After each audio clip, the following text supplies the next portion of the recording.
අයිබෝවන් අද 2026 ජූලි මාසයේ 28 වන අඟහරුවාදා.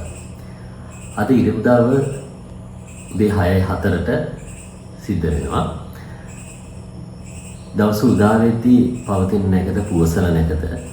පුවසල නැකත අද දවල් 1:11 විතර වගේ වෙනකම් පැවතිලා ඊට පස්සේ උත්තරසල කියන නැකත උදා වෙනවා. අද ජයවන්නේ විදිහට රතු පහට සඳහන් කරන්න පුළුවන්. ඒ වගේම සුබ දිශාව නැගෙනහිර දිශාවයි.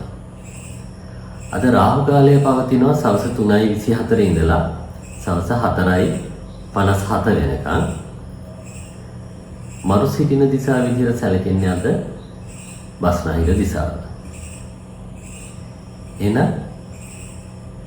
ඔබගේ බලාපොරොත්තු ඉටුවන ජයග්‍රාහී සාර්ථකවත් දිනයක් වේවා.